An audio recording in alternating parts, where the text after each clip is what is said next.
ಹಲಸಿನಹಣ್ಣಿನ ಕಳ್ಳ ಬಲ್ಲು ಮಂಗ.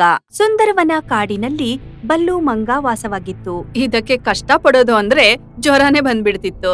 ಆದ್ರೆ ದೊಡ್ಡ ದೊಡ್ಡ ಮಾತಾಡುವಾಗ ತನ್ನಂತಾನು ಸರ್ವಶ್ರೇಷ್ಠ ಅನ್ಕೊಳ್ತಿತ್ತು. ಒಂದಿನ ಗಿಳಿ ಹಾರುತ್ತಾ ಬಂದು ಈ ಮರದ ಮೇಲೆ ಕೂತ್ಕೊಳ್ಳುತ್ತೆ. ಅದನ್ನೋಡಿ ಈ ಬಲ್ಲು ಮಂಗ ಹೇಳುತ್ತೆ, ಅರೆ ನೀನ್ ಈ ಮರದ ಮೇಲೆ ಯಾಕೆ ಕೂತಿದ್ದಿ? ನಿನ್ಗೆ ತಿಳಿದಿಲ್ವೇನು?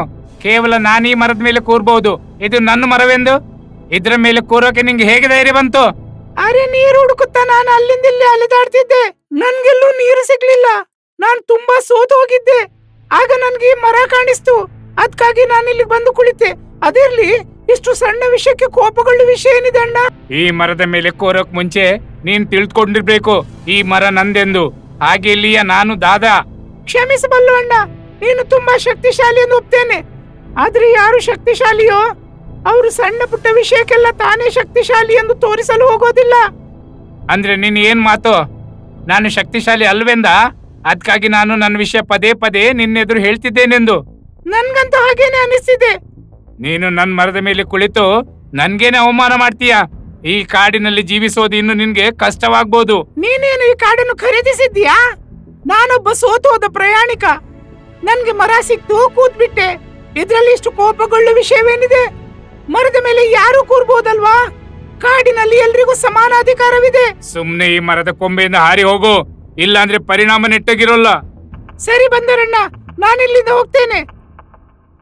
ಬಲ್ಲು ಮಂಗನ ಮಾತನ್ನು ಕೇಳಿ ಈ ಗಿಳಿ ಕೋಪ ಮಾಡ್ಕೊಂಡು ಅಲ್ಲಿಂದ ಹೊರಟೋಗುತ್ತೆ. ಮತ್ತೆ ಹಾರುತ್ತಾ ಹಾರುತ್ತಾ ಈ ಗಿಳಿ ತನ್ನಷ್ಟಕ್ಕೆ ತಾನೇ ಹೇಳ್ಕೊಳ್ಳುತ್ತೆ, ತುಂಬಾ ವಿಚಿತ್ರವಾಗಿದೆ ಈ ಬಂದರ್. ತನ್ನನ್ನು ದೊಡ್ಡ ಸರ್ದಾರ ಅನ್ನಿಸ್ಕೊತಿದ್ದಾನೆ. ಈ ಗಿಳಿ ಹಾರುತ್ತಾ ತನ್ನ ಮನೆಗೆ ಹೋಗುತ್ತೆ. ಇದೇ ರೀತಿಯಾಗಿ ಕೆಲವು ದಿನಗಳು ಕಳೆಯುತ್ತವೆ. ಆಮೇಲೆ ಒಂದಿನ ಕಾಡಿನಲ್ಲೆಲ್ಲ ಪ್ರಾಣಿಗಳು ಅಲ್ಲಿ ಇಲ್ಲಿ ಓಡಾಡ್ತಾ ಇದ್ರು. ಆಗ ಈ ಆನೆಯ ಕಣ್ಣು ಹಳೆಯ ಮರದ ಕಡೆಗೆ ಹೋಗುತ್ತೆ. ಅದನ್ನೋಡಿ ಈ ಆನೆ ಯೋಚಿಸುತ್ತೆ, ಅರೆ ಇದೆಂತ ಚಮತ್ಕಾರ! ಇಷ್ಟರವರೆಗೆ ಈ ಮರದಲ್ಲಿ ಒಂದು ಎಲೆನೂ ಚಿಗಿರಿಲ್ಲ. ಆದ್ರೆ ಇಂದು ಇದ್ರಲ್ಲಿ ಈ ಹಲಸಿನ ಹಣ್ಣು ಹೇಗೆ ಬಂತು? ಈ ವಿಷಯ ಆನೆ ಕಾಡಿಗೆಲ್ಲ ಕೇಳಿಸೋ ಹಾಗೆ ಹೇಳುತ್ತೆ. ಹಾಗಾಗಿ ಕಾಡಿನ ಎಲ್ಲಾ ಪ್ರಾಣಿಗಳು ಈ ಹಲಸಿನ ಹಣ್ಣಿನ ಮರ ನೋಡೋದಕ್ಕೆ ಓಡೋಡಿ ಬರ್ತಾರೆ. ಅರೆ ವಾ, ನಿಜವಾಗ್ಲೂ ಇದಂತೂ ಚಮತ್ಕಾರವೇ ಸರಿ. ಖಂಡಿತ ಏನಾದ್ರೂ ವಿಷಯವಿದೆ. ಹಾಗಾಗಿ ಇಷ್ಟೊಂದು ಹಳೆಯ ಮರದಲ್ಲಿ ಇಷ್ಟರವರೆಗೆ ಏನೂ ಆಗಿರ್ಲಿಲ್ಲ. ಆದ್ರೂ ಒಮ್ಮೆಲೆ ಒಂದು ಹಣ್ಣು ಹುಟ್ಟಿಕೊಂಡಿದೆ. ಹಾ ಅಣ್ಣ, ನಿನ್ ಮಾತು ನಿಜವಾಗಿದೆ. ಅಷ್ಟೇ ಅಲ್ಲ, ಎಲ್ಲಕ್ಕಿಂತ ವಿಚಿತ್ರವಾದ ವಿಷಯವೆಂದ್ರೆ ಇಡೀ ಮರದಲ್ಲಿ ಕೇವಲ ಒಂದೇ ಹಲಸಿನ ಹಣ್ಣು. ಇದು ಸಂಭವ ಹೇಗೆ ಸಾಧ್ಯ? ಖಂಡಿತ ಏನಾದ್ರೂ ವಿಷಯವಿರ್ಬೇಕು. ಆಗ ಅಲ್ಲಿಗೆ ಹಾರುತ್ತಾ ಈ ಗಿಳಿ ಬರುತ್ತೆ. ಮತ್ತೆ ಗಿಳಿ ಎಲ್ಲರಿಗೂ ಹೇಳುತ್ತೆ, ಅರೆ ಅಣ್ಣಂದ್ರೆ, ನಾನ್ ನಿಮ್ಗೆ ಒಂದು ವಿಷಯ ತಿಳಿಸಲು ಬಂದಿದ್ದೇನೆ. ನೀವೇನು ಈ ಮರದ ಮೇಲಿರುವ ಹಲಸಿನ ಹಣ್ಣು ನೋಡ್ತಿದ್ದೀರಲ್ಲ, ಅದೇನು ಸಾಮಾನ್ಯ ಹಣ್ಣಲ್ಲ. ಅದೊಂದು ಜಾದುವಿನ ಹಣ್ಣಾಗಿದೆ. ಯಾರು ಇದನ್ನು ತಿಂತಾರೋ ಅವರು ತುಂಬಾ ಶಕ್ತಿಶಾಲಿ ಆಗ್ತಾರೆ. ಅವನಲ್ಲಿ ಅದ್ಭುತ ಶಕ್ತಿ ಬಂದ್ಬಿಡುತ್ತೆ ಮತ್ತು ಅವನು ಕಾಡಿನ ಸರ್ವಶ್ರೇಷ್ಠ ಪ್ರಾಣಿ ಆಗ್ತಾನೆ. ಹಾ, ಇದೆಲ್ಲ ನಿನ್ಗೆ ಹೇಗ್ ಗೊತ್ತು? ಯಾರು ನಿನ್ಗೆ ವಿಷಯ ತಿಳಿಸಿದ್ರು? ಕೇಳಣ್ಣ, ನಾನೊಂದು ಪಕ್ಷಿ. ಕೆಲವೊಮ್ಮೆ ಈ ಕಾಡು ಇಲ್ಲಾಂದ್ರೆ ಆ ಕಾಡು ಹಾರ್ತಾ ಇರ್ತೇನೆ. ನಿನ್ನೆ ಹರಡುತ್ತಾ ಬೇರೆ ಕಾಡಿಗೆ ಹೋದೆ. ಆ ಕಾಡಲ್ಲಿ ನನ್ಗೆ ಒಬ್ರು ಋಷಿ ಮುನಿ ಸಿಕ್ಕಿದ್ರು.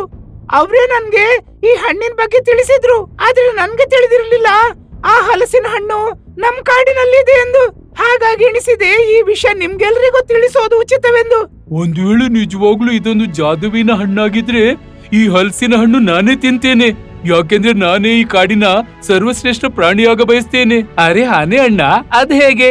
ನೀನಂತೂ ಈಗ್ಲೇ ಸರ್ವಶ್ರೇಷ್ಠನಾಗಿ ಕಾಣಿಸ್ತೀಯ. ಅದ್ರ ಮೇಲೆ ನಿನ್ಗೆ ಸರ್ವಶ್ರೇಷ್ಠನಾಗೋ ಅಗತ್ಯವೇನಿದೆ? ಅಗತ್ಯವಿರುವುದು ನಮ್ಮಂತ ಬಡಪಾಯಿ ಪ್ರಾಣಿಗಳಿಗೆ. ಹಾಗಾಗಿ ಈ ಹಣ್ಣನ್ನ ನಾನೇ ತಿಂತೇನೆ. ಆಗ ಅಲ್ಲಿಗೆ ಬಲ್ಲು ಮಂಗ ಬರುತ್ತೆ. ಈ ಬಲ್ಲು ಮಂಗ ಎಲ್ಲಾ ವಿಷಯವನ್ನು ಕೇಳಿಸ್ಕೊಂಡು ಅರ್ಥ ಮಾಡ್ಕೊಂಡ್ಮೇಲೆ ಹೇಳುತ್ತೆ, ಅದೇನು ಹಲ್ವಾನ ನೀನ್ ತಿನ್ನೋಕೆ? ಈ ಕಾಡಿನಲ್ಲಿ ನಾನು ವಾಸಿಸ್ತೇನೆ. ಹಾಗಾಗಿ ಹಲಸಿನ ಮೇಲೆ ನಂಗೂ ಅಧಿಕಾರವಿದೆ. ನಾನೇ ಈ ಹಲಸನ್ನು ತಿಂತೇನೆ. ಮತ್ತೆ ನಾನು ಶಕ್ತಿಶಾಲಿ ಹಾಗೂ ಸರ್ವಶ್ರೇಷ್ಠ ಮಂಗನಾಗಿ ಸಂಪೂರ್ಣ ಕಾಡಿನಲ್ಲಿ ಆಡಳಿತ ಮಾಡ್ತೇನೆ. ವಾ ಬಲ್ಲು ಅಣ್ಣ, ನೀನು ಸ್ವತಃ ನಿರ್ಧಾರ ಮಾಡಿಬಿಟ್ಟೆ ನೀನೇ ಈ ಕಾಡಿನ ರಾಜನೆಂದು. ಎಲ್ಲಾ ಪ್ರಾಣಿಗಳ ಮಧ್ಯೆ ಈ ಹಲಸಿನ ಹಣ್ಣಿಗಾಗಿ ಜಗಳ ಶುರುವಾಗುತ್ತೆ. ಆಮೇಲೆ ಒಬ್ರಿಗೊಬ್ರು ಜಗಳ ಮಾಡೋಕ್ ಶುರು ಮಾಡ್ತಾರೆ. ಇವರ ಜಗಳವನ್ನು ನೋಡುತ್ತಾ ಈ ಗಿಳಿ ಹೇಳುತ್ತೆ, ಅರೆ ಅರೆ, ತಮ್ಮೊಳಗೆ ಜಗಳ ಆಡೋದ್ರಿಂದ ಉತ್ತಮ ಇದ್ರೆ ಏನಾದ್ರೂ ಉಪಾಯ ಹುಡುಕೋದು. ಯಾಕಂದ್ರೆ ಜಗಳವಾಡೋದ್ರಿಂದ ಆ ಹಲಸು ಯಾರಿಗೂ ಸಿಗೋದಿಲ್ಲ. ಹಾ ಗಿಳಿ, ನಿನ್ ಮಾತು ನಿಜವಾಗಿದೆ. ಆದ್ರೆ ಎಂಥ ಉಪಾಯ ಹುಡುಕೋದು? ಯಾವುದ್ರಿಂದ ಈ ಹಲಸು ನನ್ಗೆ ಸಿಗುವಂತೆ? ನೋಡಿ, ಈ ಕಾಡಿನಲ್ಲಿ ಯಾವುದೇ ರಾಜನಿಲ್ಲ. ಹಾಗಾಗಿ ನಾವೊಂದು ಸ್ಪರ್ಧೆ ಏರ್ಪಡಿಸೋಣ. ಯಾರು ಸ್ಪರ್ಧೆ ಗೆಲ್ತಾರೋ ಅವನಿಗೆ ಈ ಹಲಸು ಸಿಗುತ್ತೆ. ಮತ್ತೆ ಅವನೇ ನಮ್ ಕಾಡಿನ ರಾಜ. ಹಾ, ಇದ್ರಿಂದಾಗಿ ನಮ್ಮ ಕಾಡಿನ ರಾಜನಾಗುವವನಿಗೆ ಈ ಹಲಸಿನ ಲಾಭ ಸಿಗುವಂತಾಗುತ್ತೆ. ನಿನ್ ಮಾತು ಅಕ್ಷರಶಃ ನಿಜ. ನಾನ್ ಹೇಳ್ತೇನೆ, ಈ ಸ್ಪರ್ಧೆ ನಾಳೆನೇ ಏರ್ಪಡಿಸೋಣ. ಯಾರು ಈ ಸ್ಪರ್ಧೆ ಗೆಲ್ತಾರೋ ಅವನಿಗೆ ಈ ಹಲಸು ಸಿಗುತ್ತೆ. ಹಾಗೆ ಅವನೇ ನಮ್ ಕಾಡಿನ ರಾಜನಾಗ್ತಾನೆ. ಆದ್ರೆ ಸ್ಪರ್ಧೆ ಏನಿರುತ್ತೆ? ಇದ್ರ ನಿರ್ಧಾರ ಮಾಡುವವರು ಯಾರು? ನೋಡಿ, ಈ ಸ್ಪರ್ಧೆಯ ನಿರ್ಧಾರ ನಾನ್ ಮಾಡ್ತೇನೆ. ಯಾಕೆಂದ್ರೆ ನನ್ಗೆ ಈ ಕಾಡಿನ ರಾಜನಾಗೋಕಿಲ್ಲ. ನಾನೊಂದು ಮೃದು ಪಕ್ಷಿ. ಈಗ ಇಲ್ಲಾದ್ರೆ ಮುಂದೆ ಅಲ್ಲಿ. ಇದ್ರಿಂದ ನನ್ಗೇನು ಲಾಭವಿಲ್ಲ. ಆದ್ರೆ ಈ ಕಾಡಿನಲ್ಲಿ ವಾಸಿಸೋದ್ರಿಂದ ನನ್ನ ಇಚ್ಛೆ ಈ ಕಾಡಿನ ರಾಜ ಅವನೇ ಆಗ್ಬೇಕು. ಯಾರು ನಿಜವಾಗಿ ಒಬ್ಬ ಶಕ್ತಿಶಾಲಿ ಮತ್ತು ಸರ್ವಶ್ರೇಷ್ಠನಾಗಿರ್ತಾನೆ. ಹಾಗೆ ಆಗುವ ರಾಜ ನನ್ನಂತ ಬುದ್ಧಿವಂತನಾಗಿರ್ಬೇಕು. ಅರೆ ಅಣ್ಣ, ನಿನ್ನ ಬುದ್ಧಿವಂತಿಗೆ ಸ್ಪರ್ಧೆಯಲ್ಲಿ ತೋರಿಸು. ಹಾಗಿಳಿ. ಹಾಗಾದ್ರೆ ಹೇಳು, ಹಲಸಿನ ಹಣ್ಣಿನ ಸ್ಪರ್ಧೆ ಯಾವಾಗ ಇಡೋದು? ಅರೆ ಅಣ್ಣ, ಇದ್ರ ನಿರ್ಧಾರ ತಗೊಳ್ಳುವ ಇವನ್ ಯಾರು? ಗಿಳಿ. ಈಗ ಗಿಳಿ ನಮ್ಗೆ ಹೇಳುದಾ ಈ ಕಾಡಿನಲ್ಲಿ ರಾಜನಾಗುವವರು ಯಾರೆಂದು? ನನ್ ಮಾತು ಕೇಳು ಮತ್ತು ಸುಮ್ನೆ ಈ ಹಲಸನ್ನ ನನ್ಗೆ ಕೊಡು. ಹಾಗೆ ನನ್ನನ್ನು ಈ ಕಾಡಿನ ರಾಜನೆಂದು ಘೋಷಣೆ ಮಾಡು. ಬಲ್ಲು, ಸುಮ್ನೆ ಇಲ್ಲಿಂದ ಹೊರಟು ಹೋಗು. ಸುಮ್ಮನೆ ಮಾತು ಹೆಚ್ಚಿಸೋ ಪ್ರಯತ್ನ ಮಾಡ್ಬೇಡ. ಏನು ನಿರ್ಧಾರವಾಗಿದೆಯೋ ಅದ್ರಂತೆ ಆಗ್ಲಿ. ನಾಳೆ ಸ್ಪರ್ಧೆ ಇಡಲಾಗುತ್ತೆ. ಮತ್ ಯಾರು ಈ ಸ್ಪರ್ಧೆ ಗೆಲ್ತಾರೋ ಅವರೇ ಕಾಡಿನ ರಾಜನಾಗ್ತಾನೆ. ಈ ಬಲ್ಲು ಮಂಗನಿಗೆ ಬುದ್ಧಿನೇ ಇರ್ಲಿಲ್ಲ. ಹಾಗಾಗಿ ಇದು ಪಾರ್ಟಿಸಿಪೇಟ್ ಮಾಡೋಕೆ ತಯಾರಿರ್ಲಿಲ್ಲ. ಅದು ಬಯಸ್ತಿತ್ತು ಏನೂ ಕಷ್ಟ ಪಡ್ದೇನೆ ಈ ಚಮತ್ಕಾರಿ ಹಲಸಿನಣ್ಣು ಪಡಿಬೇಕಿತ್ತು. ಆಮೇಲೆ ಈ ಕಾಡಿನ ರಾಜನಾಗ್ಬೇಕು. ಬಲ್ಲು ಮಂಗ ಇದನ್ನೇ ಯೋಚಿಸ್ತಿತ್ತು. ಆಗ ಅದರ ತಲೆಗೆ ಹಲಸಿನ ಹಣ್ಣನ್ನು ಕದಿಯೋ ಐಡಿಯಾ ಬರುತ್ತೆ. ಅರೆ ವಾ, ಈ ಉಪಾಯ ನನಗೆ ಮೊದಲೇ ಯಾಕೆ ಹೊಳಿಲಿಲ್ಲ? ಹೇಗೂ ದೇವರು ನನ್ನನ್ನು ತುಂಬಾ ಬುದ್ಧಿವಂತನಾಗಿ ಕಳಿಸಿದ್ದಾರೆ. ಹಾಗಾದ್ರೆ ಈ ಕಾಡಿನ ಎಲ್ಲಾ ಪ್ರಾಣಿಗಳಿಗೆ ತೋರಿಸ್ತೇನೆ ಅಸ್ಲಿ ರಾಜ ನಾನೇ ಎಂದು. ರಾತ್ರಿಯ ಸಮಯದಲ್ಲಿ ಎಲ್ಲಾ ಪ್ರಾಣಿಗಳು ಮಲ್ಕೊಂಡಿದ್ರು. ಆಗ ಈ ಬಲ್ಲು ಮಂಗ ಹಲಸಿನಣ್ಣನ್ನು ಕದಿಯೋಕೆ ಬಂದ್ಬಿಡುತ್ತೆ. ಆಮೇಲೆ ಹಲಸಿನಣ್ಣು ಕತ್ಕೊಂಡ್ ಹೋಗಿ ತನ್ನ ಮನೆಯಲ್ಲಿಡುತ್ತೆ. ಮರುದಿನ ಬೆಳಗ್ಗೆ ಎಲ್ಲಾ ಪ್ರಾಣಿಗಳು ಒಟ್ಟಾಗಿ ಸೇರ್ತಾರೆ. ಆಗ ಅಲ್ಲಿಗೆ ಬಲ್ಲು ಮಂಗ ಬಂದು ಹೇಳುತ್ತೆ, ನೋಡಿ ಅಣ್ಣಂದಿರೆ, ನನ್ಗೆ ತಿಳಿದಿದೆ ಈ ಸ್ಪರ್ಧೆ ನಮ್ಗೆಲ್ಲ ಎಷ್ಟು ಅಗತ್ಯವೆಂದು. ಆದ್ರೆ ಅಕಸ್ಮಾತ್ತಾಗಿ ನನ್ನ ಆರೋಗ್ಯ ಕೆಟ್ಟು ಹೋಗಿದೆ. ಅದಕ್ಕಾಗಿ ನಾನು ಈ ಸ್ಪರ್ಧೆಯಲ್ಲಿ ಭಾಗವಹಿಸೋದಿಲ್ಲ. ಹಾಗಾಗಿ ನಾನು ಬಯಸ್ತೇನೆ ಈ ಕಾಡಿನ ರಾಜ ಯಾರಾಗ್ತಾನೋ ಅವನು ಒಬ್ಬ ಸ್ವತಃ ಸರ್ವಶ್ರೇಷ್ಠ ಪ್ರಾಣಿಯಾಗಿರ್ಬೇಕು. ಅರೆ ಬಲ್ಲು, ನಿಜವಾಗ್ಲೂ ನೀನ್ ಈ ಸ್ಪರ್ಧೆಯಲ್ಲಿ ಭಾಗವಹಿಸೋದಿಲ್ವಾ? ನೀನಿಲ್ದೆ ಸ್ಪರ್ಧೆಯಲ್ಲಿ ಮಜಾನೇ ಇರೋದಿಲ್ಲ. ಬಲ್ಲು ಮಂಗನ ಮಾತನ್ನು ಕೇಳಿದ್ಮೇಲೆ ಈ ಗಿಳಿಗೆ ಅರ್ಥವಾಗತ್ತೆ ಇದ್ರಲ್ಲಿ ಏನೋ ವಿಷಯ ಇದೆ ಅಂತ. ಗಿಳಿ ತಕ್ಷಣ ಹೋಗಿ ಹಲಸಿನ ಮರವನ್ನು ನೋಡುತ್ತೆ. ಅಲ್ ನೋಡಿದ್ರೆ ಹಲಸಿನಣ್ಣೆ ಕಾಣ್ತಿಲ್ಲ. ಗಿಳಿ ಈ ವಿಷಯವನ್ನು ಎಲ್ಲಾ ಪ್ರಾಣಿಗಳಿಗೂ ತಿಳಿಸುತ್ತೆ. ಕೇಳಿ ಅಣ್ಣಂದಿರೆ, ನಮ್ಗೆ ದೊಡ್ಡ ಮೋಸವಾಗಿದೆ. ಇನ್ನು ಸ್ಪರ್ಧೆ ಆಗೋದಿಲ್ಲ. ಇದೇನು ಹೇಳ್ತಿದ್ದಿ ಗಿಳಿ? ಸ್ಪರ್ಧೆ ಯಾಕೆ ಆಗೋದಿಲ್ಲ? ಯಾಕೆಂದ್ರೆ ಹಲಸು ಕಳ್ಳತನವಾಗಿದೆ ಅಣ್ಣಂದಿರೆ. ಹಲಸಿನಣ್ಣು ಕಳ್ತನ ಆಗಿರೋದನ್ನ ಕೇಳಿ ಎಲ್ಲಾ ಪ್ರಾಣಿಗಳಿಗೂ ಆಶ್ಚರ್ಯ ಆಗತ್ತೆ. ಎಲ್ಲರಿಗೂ ಈ ಬಲ್ಲು ಮಂಗನ್ ಮೇಲೆ ಅನುಮಾನ. ನನ್ನ ಆರೋಗ್ಯ ತುಂಬಾ ಕೆಟ್ಟಿದೆ ಗೆಳೆಯರೆ, ನಾನು ಹೋಗ್ತೇನೆ. ಅದ್ ಹೇಗೆ ಹೋಗ್ತೀಯಣ್ಣ? ಹಲಸು ಕಳ್ಳತನವಾಗಿದೆ. ಇನ್ನು ಹಲಸು ಸಿಗೋ ತನಕ ಯಾರು ಇಲ್ಲಿಂದ ಎಲ್ಲಿಗೂ ಹೋಗ್ಬಾರ್ದು. ನೋಡಿ, ನನ್ನ ಆರೋಗ್ಯ ತುಂಬಾ ಕೆಟ್ಟದಿದೆ. ಅಷ್ಟೇ ಅಲ್ಲದೆ ನಾನೊಬ್ಬ ತುಂಬಾ ಸಾಮಾನ್ಯ ಪ್ರಾಣಿ. ನನ್ಗೆ ರಾಜನಾಗೋ ಯಾವುದೇ ಮೋಹವಿಲ್ಲ. ಹಾಗಾಗಿ ನಾನು ಇಲ್ಲಿಂದ ಹೋಗ್ತಿದ್ದೇನೆ. ನೀವೆಲ್ಲರೂ ನಿರ್ಧಾರ ತಗೊಳ್ಳಿ, ಯಾರು ಈ ಕಾಡಿನ ರಾಜನಾಗ್ಬೇಕೆಂದು. ಎಲ್ಲರಿಗೂ ಈ ಬಲ್ಲು ಮಂಗನ್ ಮೇಲೆ ಅನುಮಾನ ಇತ್ತು. ಆದ್ರೆ ಈ ಬಲ್ಲು ಮಂಗ ನನ್ಗೆ ಆರೋಗ್ಯ ಸರಿಯಿಲ್ಲ ಅಂತಹ ನೆಪ ಮಾಡ್ಕೊಂಡು ಹೊರಡೋದನ್ನ ನೋಡಿ ಈ ಅನುಮಾನ ನಿಜ ಅನ್ನಿಸೋಕ್ ಶುರುವಾಯ್ತು. ಆಗ ಈ ನರಿ ಆನೆ ಕಿವಿಯಲ್ಲಿ ಹೇಳುತ್ತೆ, ಅಣ್ಣ, ಇವ್ನನ್ನು ಪ್ರತ್ಯಕ್ಷವಾಗಿ ಹಿಡಿಯಬೇಕಾದ್ರೆ ಇವ್ನನ್ನು ಹೋಗಲ್ ಬಿಡಿ. ನಾವು ಸದ್ದು ಮಾಡಿದ ಇವ್ನನ್ನು ಹಿಂಬಾಲಿಸೋಣ. ಆಗ ಅವನ ಸತ್ಯದ ಬಣ್ಣ ಬಯಲಾಗುತ್ತೆ. ಸರಿ. ಬಲ್ಲು ಮಂಗನನ್ನು ಹಿಡಿಯೋ ಪ್ಲಾನ್ ಮಾಡ್ಕೊಂಡು ಈ ಆನೆ ಹೇಳುತ್ತೆ, ಬಲ್ಲು, ನಿನ್ನ ಆರೋಗ್ಯ ಕೆಟ್ಟಿದ್ರಿಂದ ನೀನು ಮನೆಗೆ ಹೋಗ್ಬೋದು. ಆದ್ರೆ ಬೇರೆ ಯಾರನ್ನು ಇಲ್ಲಿಂದ ನಾವು ಹೋಗಲ್ ಬಿಡೋದಿಲ್ಲ. ಬಲ್ಲು ಮನಸ್ಸಿನಲ್ಲೇ ನಗುತ್ತಾ ತನ್ನ ಮನೆಗೆ ಹೊರಟೋಗುತ್ತೆ. ಬಲ್ಲು ಮಂಗ ತನ್ನ ಮನೆಗೆ ನಡ್ಕೊಂಡು ಹೋಗ್ತಾ ಇರ್ಬೇಕಾದ್ರೆ ಅದರ ಹಿಂದೆನೆ ಕಾಡಿನ ಎಲ್ಲಾ ಪ್ರಾಣಿಗಳು ಅದನ್ನ ಹಿಂಬಾಲಿಸ್ತಾ ಹೋಗ್ತಾರೆ. ಸ್ವಲ್ಪ ಸಮಯದಲ್ಲೇ ಈ ಬಲ್ಲು ತನ್ನ ಮನೆಗೆ ಹೋಗುತ್ತೆ. ಇದಕ್ಕೆ ಹೇಳೋದು ಬುದ್ಧಿವಂತಿಕೆ ಚಮತ್ಕಾರ ಹೇಗೆ ಎಲ್ಲರನ್ನು ಮೂರ್ಖರನ್ನಾಗಿಸಿದೆ. ಆಮೇಲೆ ಬಲ್ಲು ಮಂಗ ಆರಾಮವಾಗಿ ಕೂತ್ಕೊಂಡು ಹಲಸಿನಣ್ಣು ತಿಂತಾ ಇರುತ್ತೆ. ಈ ಜಾದು ಹಲಸಿನ ಹಣ್ಣನ್ನು ತಿಂದು ನಾನು ಶಕ್ತಿಶಾಲಿ ಆಗ್ತೇನೆ. ಸ್ವಲ್ಪ ಸಮಯದಲ್ಲೇ ನಾನು ಅದ್ಭುತ ಶಕ್ತಿಯ ಮಾಲೀಕನಾಗ್ತೇನೆ. ಆಗ ಅಲ್ಲಿಗೆ ಎಲ್ಲಾ ಪ್ರಾಣಿಗಳು ಬಂದ್ಬಿಡ್ತಾರೆ. ನೀನು ನಿನ್ನನ್ನು ಎಲ್ರಿಗಿಂತ ಬುದ್ಧಿವಂತನೆಂದು ತಿಳಿದಿದ್ಯಾ, ಆದ್ರೆ ನೀನು ಬುದ್ಧಿವಂತನಲ್ಲ, ಮೂರ್ಖ ಮಂಗ ನೀನು ಬಲ್ಲು.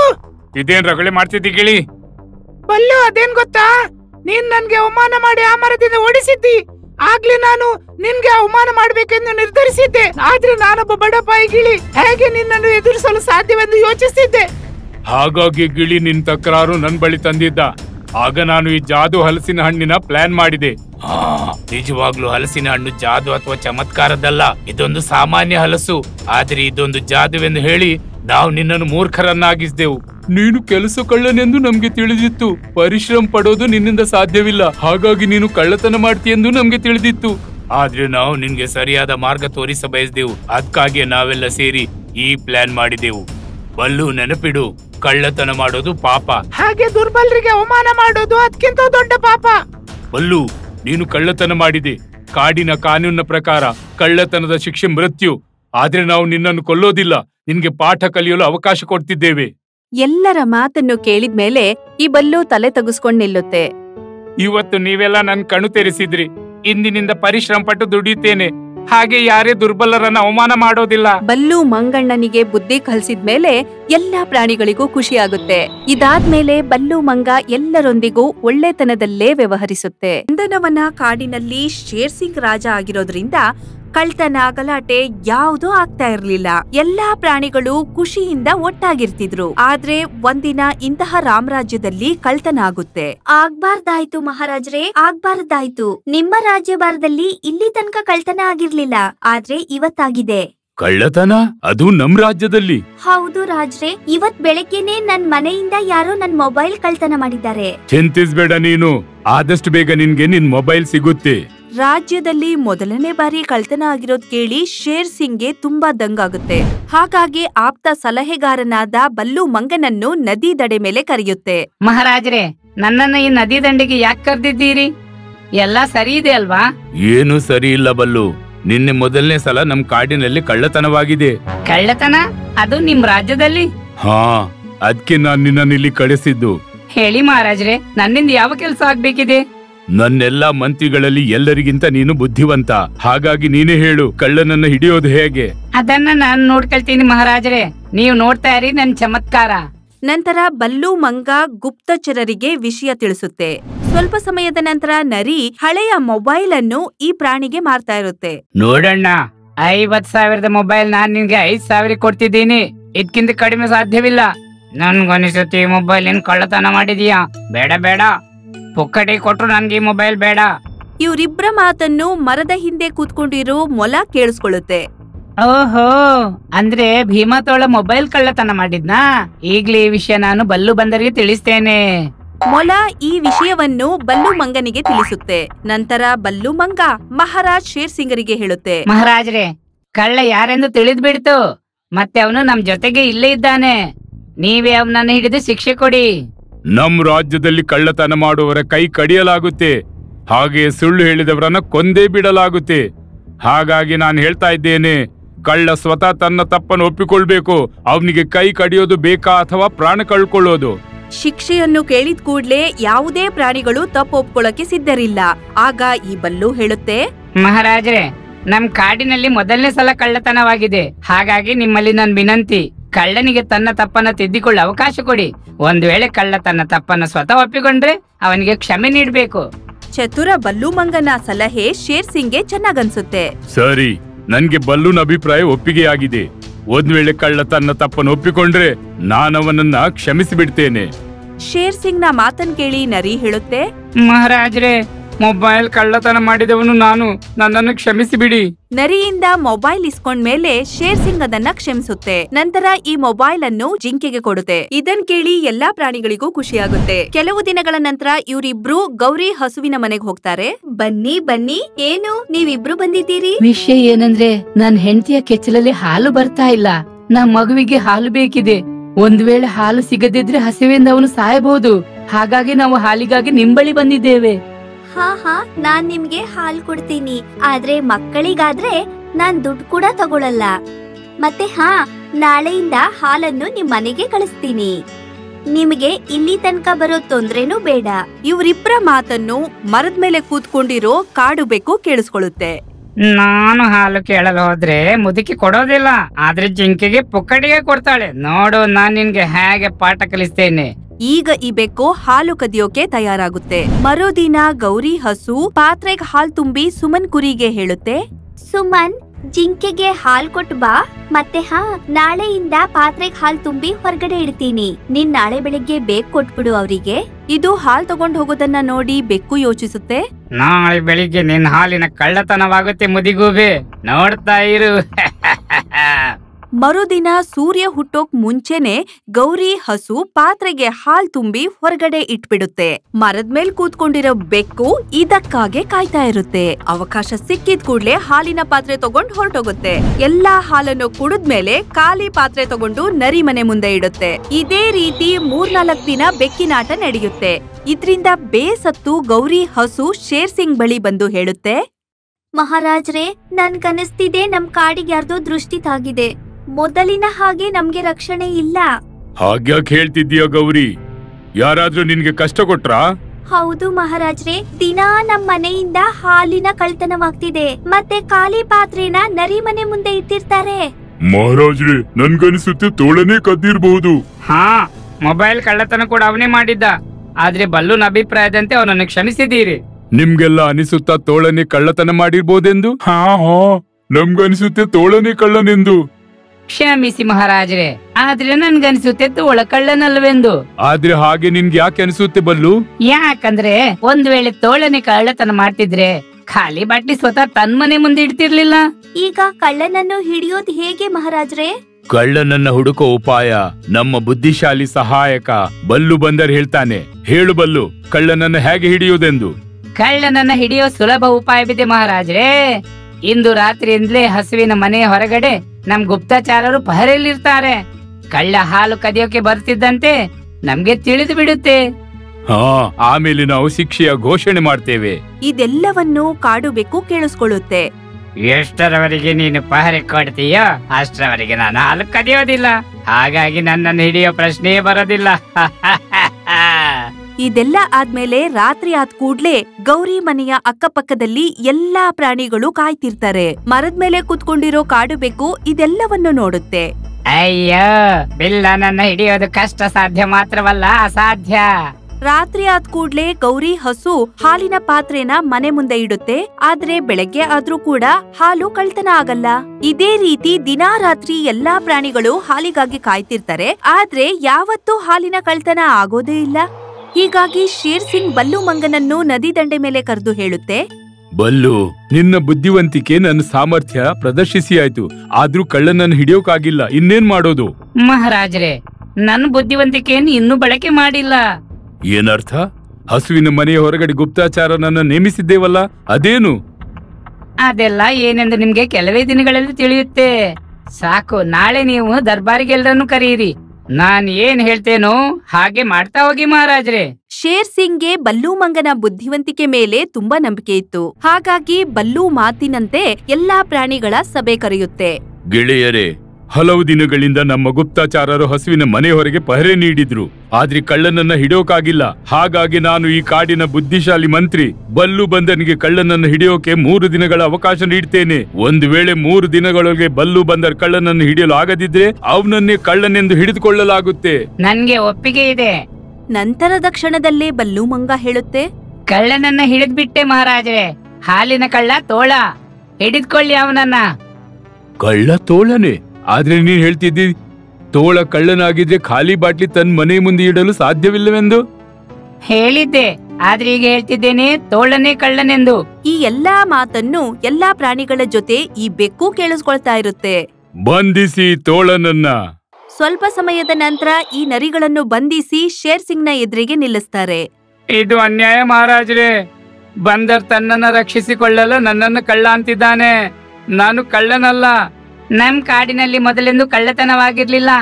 ಆದ್ರೆ ನೀನು ಮೊಬೈಲ್ ಕಳ್ಳತನ ಮಾಡಿದ್ದೀಯಾ. ಹಾಗಾಗಿ ನನ್ಗನಿಸುತ್ತೆ ನೀನೇ ಕಳ್ಳನಿರ್ಬೇಕೆಂದು. ನಂತರ ಶೇರ್ ಸಿಂಗ್ ಬಲ್ಲು ಜೊತೆ ಏನೋ ಮಾತಾಡ್ಕೊಂಡು ನರಿಗಳಿಗೆ ಶಿಕ್ಷೆ ಕೊಡೋಕೆ ತಯಾರಾಗತ್ತೆ.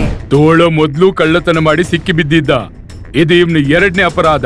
ಹಾಗಾಗಿ ಅವನಿಗೆ ಶಿಕ್ಷೆ ಏನಂದ್ರೆ ಅವನನ್ನ ನಮ್ ಕಾಡಿನಿಂದ ಹೊರಗೆ ಓಡಿಸೋದು. ಶಿಕ್ಷೆಯ ಅನುಸಾರ ನರಿಗಳನ್ನು ಬೇರೆ ಕಾಡಿಗೆ ಕಳಿಸಲಾಗುತ್ತೆ. ಮರುದಿನ ರಾತ್ರಿ ಗೌರಿ ಹಸು ಹಾಲಿನ ಪಾತ್ರೆ ಹೊರಗಡೆ ಇಡುತ್ತಾ ಹೇಳುತ್ತೆ, ಶೇರ್ ಸಿಂಗ್ಗೆ ಒಳ್ಳೇದಾಗ್ಲಿ, ಈಗ ನನ್ ಮನೆಯಿಂದ ಹಾಲಿನ ಕಳ್ತನ ಆಗೋದಿಲ್ಲ. ಗೌರಿಯ ಮಾತನ್ನು ಕೇಳಿ ಮೇಲೆ ಕೂತ್ಕೊಂಡಿರೋ ಬೆಕ್ಕು ಹೇಳುತ್ತೆ, ಮೋದಕ್ಕೆ ಹಾಲಂತೂ ಈಗ್ಲೂ ಕಳ್ಳತನವಾಗುತ್ತೆ, ಯಾಕಂದ್ರೆ ಹಾಲಿನ ಕಳ್ಳ ತೋಳನಲ್ಲ ನಾನು. ಸ್ವಲ್ಪ ಸಮಯದ ನಂತರ ಈ ಬೆಕ್ಕು ಹಾಲ್ ಕದಿಯೋಕ್ ಹೊರಡುತ್ತೆ. ಬೆಕ್ಕು ಹಾಲನ್ನು ತಗೊಳಕ್ ಹೋದ್ ಕೂಡ್ಲೆ ಶೇರ್ ಸಿಂಗ್ ಮತ್ತು ಎಲ್ಲಾ ಪ್ರಾಣಿಗಳು ಅಲ್ಲಿಗ್ ಬಂದ್ಬಿಡ್ತಾರೆ. ಅಲ್ಲೇ ನಿಲ್ಲು ಬೆಕ್ಕೆ, ಒಂದ್ ವೇಳೆ ಓಡೋಕೆ ಪ್ರಯತ್ನ ಪಟ್ರೆ ಕೊಂದು ಬಿಡ್ತೇನೆ. ಸಿಕ್ಕಿ ಬಿದ್ದ ಕಾಡು ಬೆಕ್ಕು ಭಯದಿಂದ ಹೇಳುತ್ತೆ, ನನ್ನನ್ನ ಕ್ಷಮಿಸಿ ಮಹಾರಾಜರೇ, ನನ್ನಿಂದ ಅಪರಾಧವಾಯ್ತು. ನೀನೇನ್ ತಿಳ್ಕೊಂಡಿದ್ದಿ? ನಿನ್ನನ್ನು ಎಂದು ಹಿಡಿಯೋಕೆ ಸಾಧ್ಯವಿಲ್ಲವೆಂದ? ಅರೆ, ನಿನ್ನನ್ನು ಹಿಡಿಯೋಕೆಂದೇ ನಾವೊಂದು ಪ್ಲಾನ್ ಮಾಡಿದ್ದೆವು. ಕೇಳ ಬಯಸ್ಯಾ? ಹಾಗಾದ್ರೆ ಕೇಳು. ಹಸುವಿನ ಮನೆಯ ಹೊರಗೆ ನಾವು ಗೂಢಾಚಾರರನ್ನ ಅವಿತ್ಕೊಂಡು ಕಳ್ಳನ ಮೇಲೆ ನಿಗಾ ಇಡಲು ಹೇಳಿದ್ದಾಗ ನಮ್ಗೆ ತಿಳಿದಿತ್ತು ಕಳ್ಳತನ ಮಾಡೋಕೆ ಬರಲ್ಲ ಅಂತ. ಹಾಗಾಗಿ ಸ್ವಲ್ಪ ದಿನದ ಬಳಿಕ ನಾವು ಕಳ್ಳನನ್ನು ಹಿಡಿದೇವೆಂದು ನಾಟಕವಾಡಿದೆವು. ತೋಳ ಮೊದ್ಲು ಸಹ ಕಳ್ಳತನದ ಅಪರಾಧದಲ್ಲಿ ಸಿಕ್ಕಿ ಬಿದ್ದಿದ್ದ. ಹಾಗಾಗಿ ಅವನೇ ಕಳ್ಳನೆಂದು ಸಾಬೀತುಪಡಿಸೋದು ನಮ್ಗೆ ತುಂಬಾ ಸುಲಭವಾಯಿತು. ಹಾಗೆ ನಾವೆಲ್ಲ ಪ್ಲಾನ್ ತೋಳನಿಗೆ ತಿಳಿಸಿದೆವು ಮತ್ತು ತೋಳ ನಮ್ ಪ್ಲಾನ್ಗೆ ಸೇರಿಕೊಂಡ. ಆ ಬಳಿಕ ನಾನು ತೋಳನಿಗೆ ಶಿಕ್ಷೆ ವಿಧಿಸಿದೆ, ಮತ್ತೆ ನೀನು ನಿಶ್ಚಿಂತನಾದೆ. ನಿನ್ಗನಿಸ್ತು ನಿನ್ನ ಅಪರಾಧಕ್ಕೆ ಶಿಕ್ಷೆ ತೋಳನಿಗೆ ಸಿಕ್ಕಿ ಆಯ್ತು, ಹಾಗಾಗಿ ನಿನ್ ಮೇಲೆ ಯಾರು ಸಂಶಯ ಪಡೋದಿಲ್ಲ ಅಂತ. ಆದ್ರೆ ಇದು ನಿನ್ ತಪ್ಪು ಗ್ರಹಿಕೆ. ನಿನ್ನನ್ನ ಪ್ರತ್ಯಕ್ಷವಾಗಿ ಹಿಡಿಯೋಕಂತಾನೆ ನಾವು ಈ ಪ್ಲಾನ್ ಮಾಡಿದ್ದೆವು. ಮತ್ತೆ ನೀನು ಸಿಕ್ಕಿ ಬಿದ್ದಿ. ಗೌರಿ, ಇವನಿಗಿಂತ ಭೀಕರ ಶಿಕ್ಷೆ ನೀಡ್ತೇವೆ ನಾವು. ಅದನ್ನ ಕಂಡು ಈ ಕಾಡಿನಲ್ಲಿ ಯಾರು ಕಳ್ಳತನ ಮಾಡೋ ಧೈರ್ಯ ಮಾಡಬಾರ್ದು. ಮರುದಿನ ಕಾಡು ಬೆಕ್ಕಿಗೆ ದೊಡ್ಡ ಶಿಕ್ಷೆ ಕೊಡಲಾಗುತ್ತೆ. ಬುದ್ಧಿವಂತಿಕೆಯಿಂದ ಕಳ್ಳತನವನ್ನು ಹಿಡಿದಿದ್ದಕ್ಕೆ ಬಲ್ಲು ಮಂಗನಿಗೆ ಬಹುಮಾನ ನೀಡಲಾಗುತ್ತೆ.